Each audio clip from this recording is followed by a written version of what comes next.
Welcome to Breakthrough Success. I'm your host, Mark Gabberty, the content marketing expert, bringing you 5 new episodes every week where I and top-level guests teach you how to take your business to the next level and achieve your breakthrough.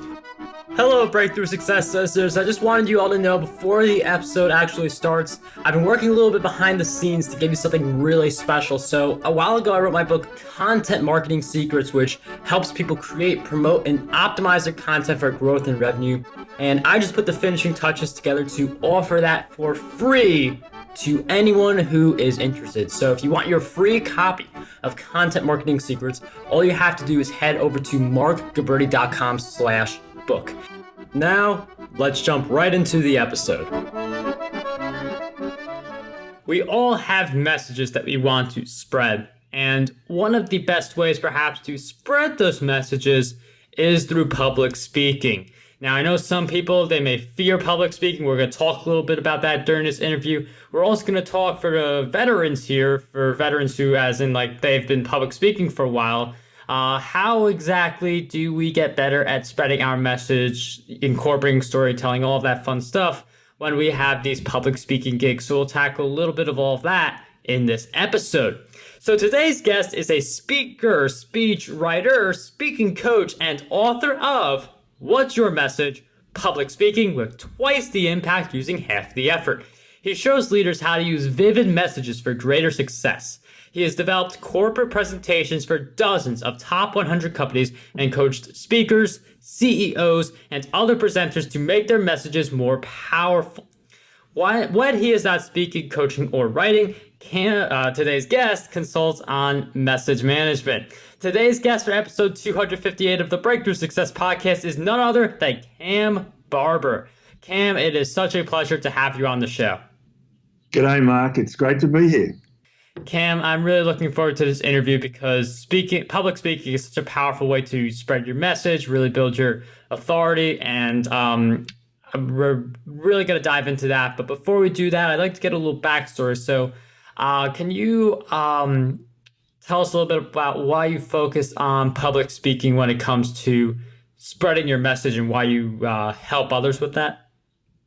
Yeah, so they say the teacher teaches what they most needed to learn. So my experience with public speaking, even though I'm a bit of a loudmouth and an extrovert typically, was that I was just rambling and talking rubbish and sort of unable to be focused and wasn't sure why I was there because I didn't get that two-way flow. So if I was chatting to people and there was two-way discussion, I was very comfortable. But once you stand up in front of an audience and they're just staring at you with those big eyes saying, "What do you got? Keep me interested," I didn't know what to do. And so I did a course. I attended a presentation skills training course, and it made me worse. And in a way that changed my life, or it set a direction.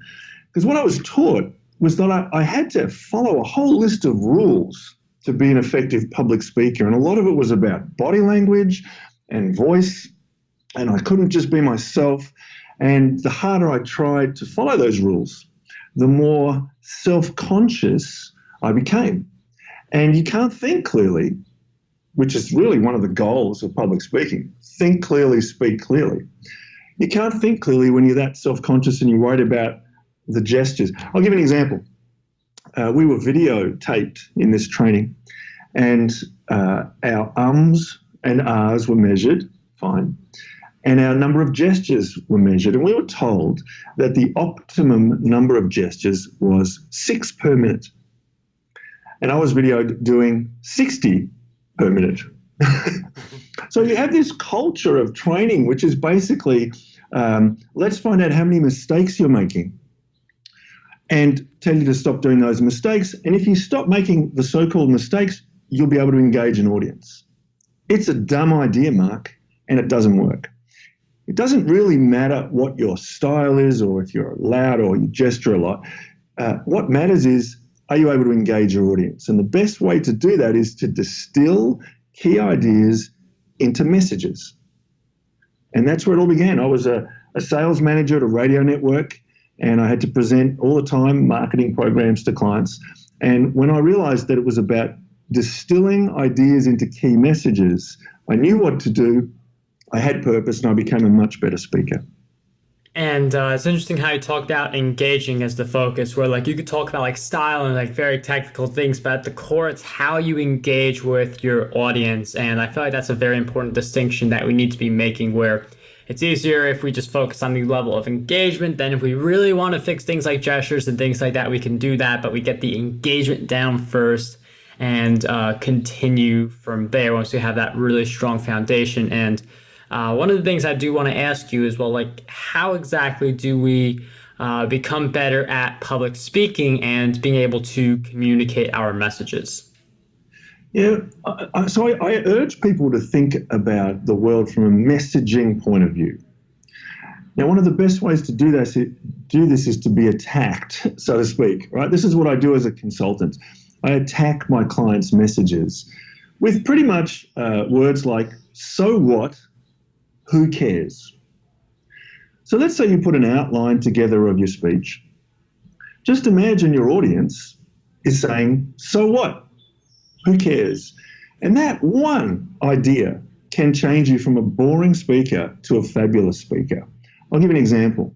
I did some work with a scientific organization, and these two scientists made a presentation, and they said, we're able to, with this new radar device, identify the depths of the ocean floor from 3 miles down or 2 miles down. It's 5 times more powerful than any other radar system in the past. So I screamed at them, who cares? So what? And of course they were initially, are you kidding? It's never been done. It's 3 times better, 5 times better than before. But who cares that you can radar the floor of the ocean? And then they said, oh, well, that way you can identify the anomalies, and through the anomalies we can find out where the cheap oil is. Aha, you didn't mention that. Because a lot of people are lost in the detail, and this concept of so what, who cares, forces you to answer the detail so the audience will be engaged. Does that make sense? Yes. And I mean, the fact that it was such a simple approach, like just one question that you could ask yourself, it wasn't like a list of different ways. I'm sure there are a lot of ways we could get better at public speaking, like practicing and things like that, but just a so what, who cares, would be like, that can get us to look a lot deeper into our presentations, into the points that we are making. And I know with public speaking, it's bad to try to memorize the whole thing. For some people, it works for them because they have more of an actor kind of an approach. But although we can't really memorize everything, how do you recommend we go about remembering all of the key points that we want to touch upon within our speeches? Yeah, so that's a great question. And finding the right balance between notes and memorizing is a personal journey that you want to work out. But in my book is called What's Your Message? And it outlines the basic ideas we've talked about. It gives examples from Steve Jobs to Nelson Mandela and Gandhi, Richard Branson, and so on. What you find is that every successful person who has a profile and a name that we know is great at messaging. They're good at distilling ideas, including Donald Trump. Now, I know most people don't want to hear, or half the world doesn't want to hear that. Whatever problems Donald Trump has, he is excellent at messaging and getting other people to repeat messages. So that's the first step. The second step is what we call the chunk structure. So in the book, I just show you that an outline that's broken into chunks or sections is the best way to memorize or remember the key elements of the speech without having to memorize every word. So for example, you have the rhythm of the start. So the start goes like this. Here you go. No matter what you're talking about, here is the rhythm of the start of your talk. G'day. Now, you might not say g'day, you might say hello, but I say g'day. G'day, this talk is about. Now you fill in your title. And we're going to cover, and whatever it is, 2, 3, or 4 areas. We're going to cover how it got there, what we're going to do about it, and finally, the next steps. You got it? And that's gold. There you go. There's 10 grand of consulting for you. If you have that rhythm of the start, You can do something before it, you can do something after it, but you know you have great certainty about how that works, and it's very easy to remember. Do you want to know how every good presentation or speech should end? Yes, Here definitely. It is. So it should end with a message. If you've ever sat in business presentations, particularly PowerPoint presentations, most of them don't have an ending, which is one of the biggest mistakes you can make. So you see people with their slides. Hey, there's a slide here. I talk about the slide. I know what I'm talking about. I've got the experience and the subject knowledge. Click. Here's another slide. And I'm talking about what's on the slide, blah, blah, blah. Click. Oh, we're out of slides. So I guess we're done. Any questions? So that's not an ending. That shows that you're uncertain about what you're doing. So the rhythm of the end is, whether you do a sort of a semi-wrap up or whatever, is, okay, so to wrap up, the key idea is, boom, boom, boom, boom, whatever your message is. So if you know how to start, you know how to end, and then if you just Google chunk structure or speech outline chunk structure, you'll see a whole bunch of examples from Steve Jobs's Stanford speech to a bunch of clients that I've worked with that just show you that you can memorize the key elements, the memorable bits, while bullet pointing and remembering some of the detail. And I really like you can use notes and not giving yourself too many notes either, but like bullet pointing and the important details. That's pretty important. And also like getting down the start and the finish, because if you have a strong start, then it's easier to transition to the next topic, transition to the next key point. Like the start of anything, like the start of a podcast episode, the start of a speaking engagement, those first 30 seconds to 1 minute, they determine how many people are actually going to stick around and absorb the message. So those parts are really important. They can make the speech a lot easier and flow a lot better. But you could have the skills of public speaking, but if you have that kind of skill, the way to leverage it, the way to release it, is to get on stages. So what is your advice for the public speaker who may have this message, who may have a good story or presentation, who wants to get on more stages? Yeah, great. So the book, What's Your Message, obviously focuses on messaging, but it also focuses on natural style. Now, a lot of people say natural style. What does that mean? Here's what it means. Whatever helps you think clearly and manage your anxiety or nervousness on stage is the right style for you. And even though that might sound very simple, it is the opposite of what most people are taught. Most people are taught you must do these things and you must not do these things. And a lot of the things that, let's say body language, a lot of the things in body language that are negative and turn an audience off occur because you're nervous. So if you find the style, if you find the balance of notes that works for you, and you're comfortable in your own skin and you're thinking clearly, your body language will be fabulous. It might be different to mine, and it might be different to Joe's and Daphne's over there because people are different, but it will look natural and it will flow. So the book, What's Your Message, is also trying to push this idea that you don't have to follow a set of rules. You can decide what you want to do, what makes you comfortable. So how many notes do you want? Do you want notes? You don't have to use PowerPoint if you don't want to. You can if you want to. Do you want to stand? I had one client who's, you can't see this, obviously it's audio, but he said, when I'm comfortable, I've got my legs spread and I've got my hands sort of pushed deep down in my pockets. And I like that. It helps me think. And he said, I wish I could do that on stage. And I said, why not? Oh, no, but aren't you supposed to? No, you do whatever, you do what makes you feel comfortable. So that just gave him the freedom to think, oh, I can walk or not walk. I can stand. I could lean on the lectern. I can do what makes me feel comfortable. So the first thing is give yourself permission to think about what makes you feel comfortable and do it and test it and try it.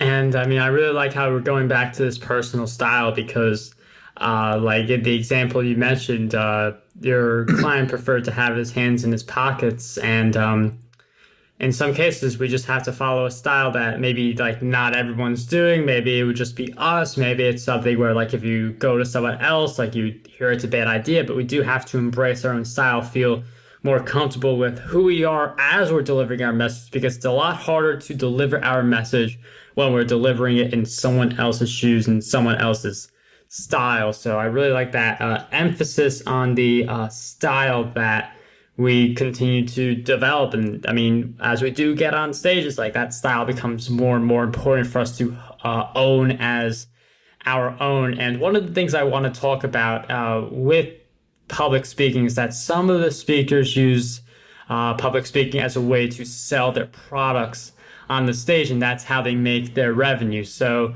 I'm wondering if we could talk about how we would go about selling on the stage. Yeah. Well, it's a tricky balance because if people feel manipulated, they might be resistant to buying. Yet, if you don't tell them what you've got and why it's valuable, they're not going to buy it, and they might miss out on something that's really useful to them. So, if you think that it's coming across as too salesy, often just saying, "I hope this doesn't come across as too salesy, but I'm going to explain what products I've got just in case they're relevant to you." So that's a very powerful principle that you, what I call, you name the elephant in the room.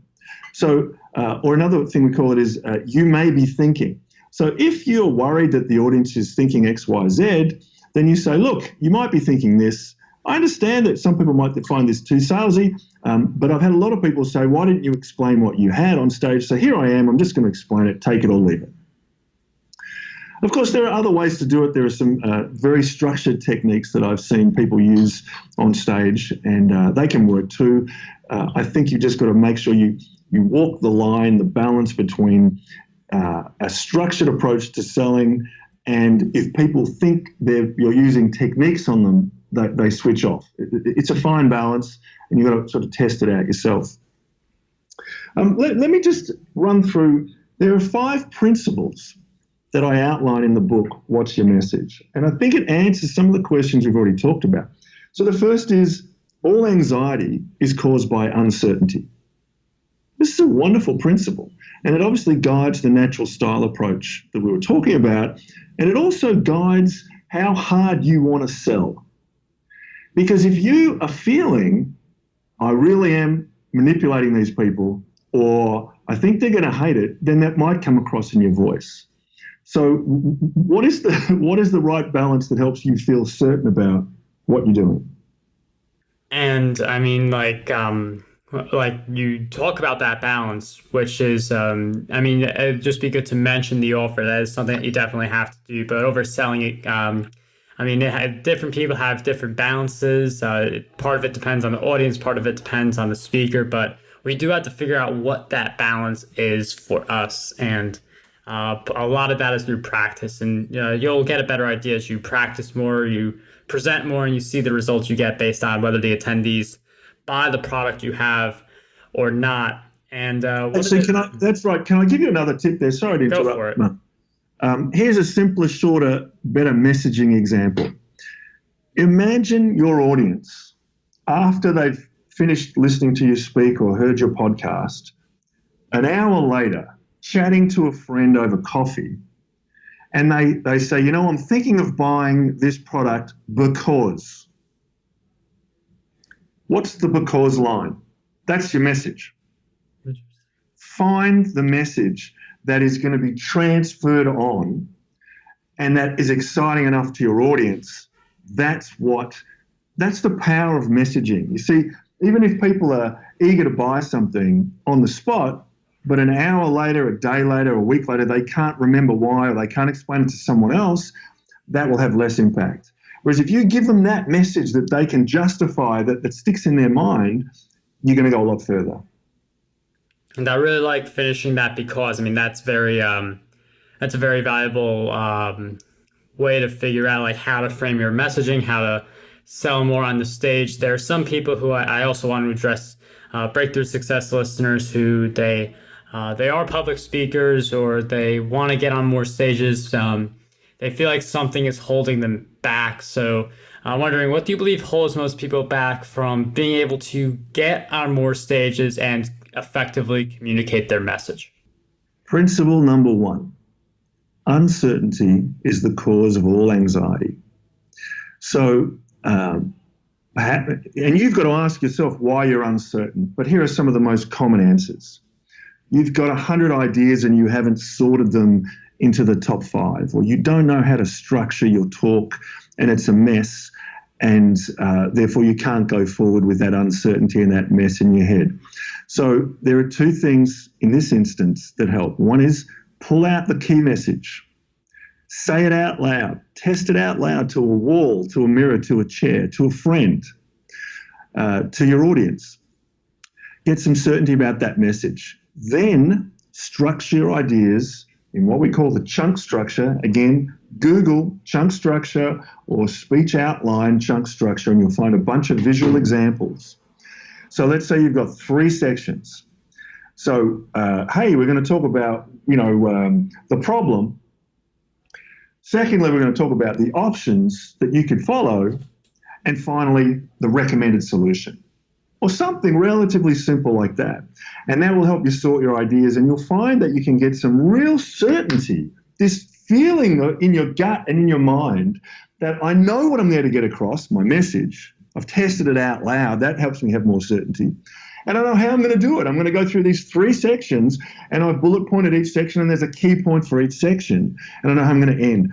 So most people are held back because they've still got uncertainty in some area, and I'd argue get certainty in your message and structure and also in your natural style. And that gives you confidence. I mean, this is really what happened to me, Mark. I did this course, and I became so self-conscious about what I was not allowed to do. I was told never put my hands in my pockets. They didn't tell me why. They just said that was a rule. Stop gesturing so much, blah, blah, blah. And so it took me 6 months to finally do my own research and say, that's just rubbish. That's irrelevant. I'm just going to be myself. And I've got gestures flying out all over the place. But that's how I think clearly and get my message across. And once you break the shackles of uncertainty, you have this confidence that just powers you forward. Why wouldn't you want to tell everyone about your great product or your great podcast? Of course you would. Does that make sense?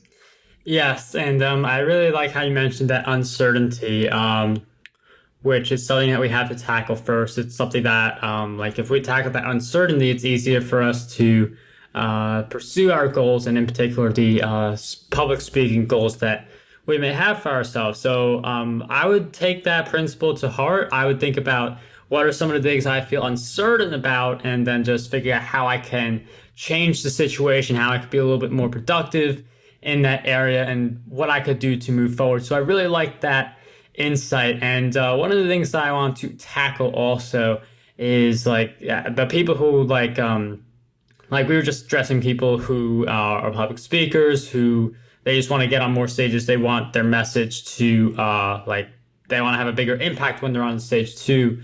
And it's a challenging journey to become a successful public speaker and have the right messaging. So with that in mind, Cam, I wonder if you could share with us one big challenge that you faced in your journey and a powerful lesson you learned during that challenge. Yeah, well, I think I've already covered it, but I'll go back into it. I was told by the best training course that money could buy that I had to change who I was to be effective. And I can't emphasize enough how damaging that idea is, and that it's still probably the most common idea or the common advice, inverted commas, that people pass on. They pass on that, you should not have this kind of gesture, or you should have this kind of voice. I've coached a number of women who've been taught wrongly that they have to have a deeper voice to have credibility. I spend my time between Australia and the US, and in both countries, the politics is full of people with weird voices. Even in business, Gandhi is a great example that I go through in the book. Gandhi was a funny talking small guy but learnt to speak in messages. And he stopped worrying about, how he should look and how he should stand and so on. And he just started speaking these short, sharp lines. And you've all probably heard a few of them. Be the change you wish to see in the world. Period. I'm finished. This is the other thing too. I learned that people who speak in messages automatically have more credibility because they know when to shut up. Now, that's an aggressive way of saying it, I guess, but they know when to stop. So if you've crafted a list of messages for each of the benefits of your product or, the attributes or the features, if you've got a list of messages, you can state them and then stop. And again, just to look at what Donald Trump has been doing, particularly in the election, I've got to put a podcast together on that 2016 election, because just the concept of the wall, whether you think it's crazy or not, or whether you think he's lying and he's not going to do it, from a messaging point of view, he stood out. The other candidates for Republican, the leader of the Republican Party, was saying immigration reform, blah, blah, blah, blah, blah, long sentence, long sentence, long sentence. And 3 or 4 of them did that. And then he just said, I'll solve it. I'll build a wall. Now, that's a message. And when you've got a message, you know when it ends, you sound more credible, even if the underlying facts don't. So learn to speak in messages and learn to stop when you're finished speaking. And I mean, that's a really great, I see it in the example, how you go really deep into something, but provide it in a more concrete way that people can understand. Now, of course, we're not going to talk the Trump example was good. I know that people are that's a very, you've got people on one side, people on the other. So just appreciating from the business point of view and from that particular example. But well, let me give you another one. I know, look, I'm nervous about bringing up Trump examples. I understand.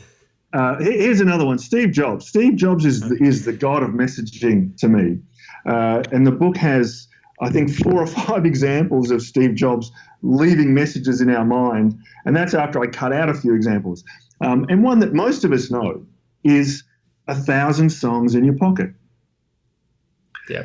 Now, do you know what that is, Mark? I mean, you're the iPod. So this is a product that was released about 17 years ago. Yet just about any audience around the world that I ask, 70 to 80% will say, I know what that is. Now, some of them think it's the iPhone, but basically in their mind, Steve Jobs has embedded a message that is associated with the product that they can repeat or recall on demand. Now, if you read, again, I've got a podcast on this. So it's called the What's Your Message podcast. Steve Jobs talks about some of his messaging examples. And if you read that Steve Jobs biography, that big white book, what's really interesting about the iPod example is that he had identified the message before they'd named the product. So you don't see leaders of companies doing this. You see them leaving this to an advertising agency. But this is where Steve Jobs was an absolute genius. He said, okay, we're going to build an MP3 player. It's a new idea. We're going to sort of put a huge capacity in it and put some software to it. It's a consumer product now, not a computer. It's our first consumer product. We're not sure what to call it. We're not sure if we should use the iMac, iPod. We're not sure if we're going to do that. So I've got it on this piece of paper. On one side of the piece of paper is a list of the 10 naming options we're considering. Tell me what you think. And on the other side of the paper is the message. That won't change. It's 1,000 songs in your pocket. So he knew the message before the product was even named. And if you look at this video on YouTube of the launch of the iPod, if you know that he's pushing that message and you watch his speech, his presentation, you'll see that everything was about pulling it out of the pocket, putting it back in his pocket, 1,000 songs. It was set up in 4 or 5 different ways so that when he finally put the line together, 1,000 songs in your pocket, you'd already heard those components and seen visuals of it. You couldn't miss it. So that might be a better, broader example to use. Thank you for providing that example on Steve Jobs and 1,000 songs in your pocket. I feel like a lot of people, as you mentioned, know what that means. It's leading to the iPod. And so, I mean, that's the only sentence you really need for that kind of messaging. Like you have the visual element, you have that sentence, you immediately know what the product is right away. And speaking of products, one of the products I like to buy in bulk is books, because I believe that if you read, you are on the way to becoming one of the leaders within your industry. And with that in mind, Cam, I wonder if you could share with us 3 books that you believe will have a positive impact on us.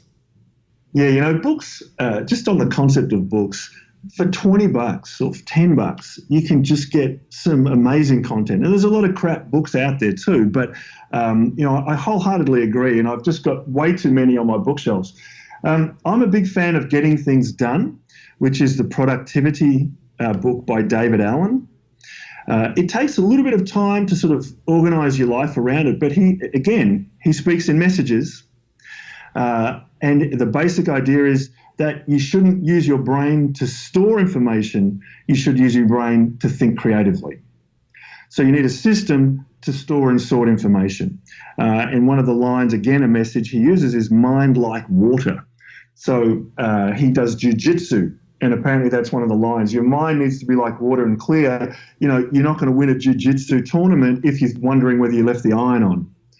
So Getting Things Done is a great book. One of the earliest books that I loved is First, Break All the Rules. And that's by Marcus Buckingham. The Gallup he worked for the Gallup organization, and it was a study of, I think, 50,000 managers, and just broke the myth that there's one right way to do things. And it comes back to this concept of natural style, and that probably had a fair influence on me, I guess, in developing natural style from a public speaking point of view.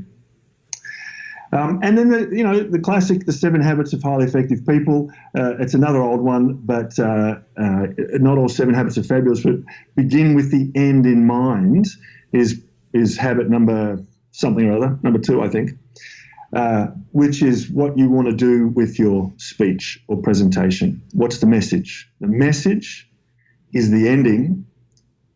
Create that first. Test it out loud. When I do my speeches, Mark, I promise the audience that I'll say test it out loud more than 10 times. And I do. Test your messages out loud. If they're your website messages, if they're an email, or if they're a speech, test them out loud. It gives you a much broader view of whether it's real. And one of the reasons you should do that is what I explain in my book, which is the closeness problem. The closeness problem, sometimes described as confirmation bias, is that the closer you are to your ideas and your information, the harder it is for you to see it objectively. The harder it is for you to see from the perspective of your audience. And testing things out loud goes a long way to seeing it a bit more objectively. Cam, thanks for sharing with us those great book recommendations. Those will all be in the show notes, marketbuddy.com/E258. You can also go in the show notes, get your free copy of Content Marketing Secrets. Just pay for shipping, marketbuddy.com/book. And my recent book, Podcast Domination, is also available in the show notes as well. And before we wrap up this episode, Cam, I've asked you several questions throughout our time together, but what do you believe is one question that we need to be asking ourselves more often? That's good. I wish I had some more time to think about it. It's a great question. I think the best one is what I'm saying having the same meaning to the audience that I'm saying it to? So often I see when I'm working with my coaching clients, people think they've said something clearly, but the listeners, the audience hasn't got it. So I'd ask that and just, are they getting what I'm sending? Cam, thank you for sharing with us that great question, for sharing all of your great insights throughout our time together. If you guys want to learn more about Cam, get his book on public speaking, What's Your Message? That will help you deliver twice the impact with your public speaking using half of the effort. That is available on Amazon as a paperback, Kindle, and audiobook. So that will be in the show notes. But Cam, I can't thank you enough for taking the time to share all of your great insights with us. It was such a pleasure to have you on Breakthrough Success. Great talking to you, Mark. Thank you. How does over 100 retweets per day sound to you? My free ebook, 27 Ways to Get More Retweets on Twitter, has you covered. I use the methods within this ebook to get over 10,000 retweets every single quarter. To learn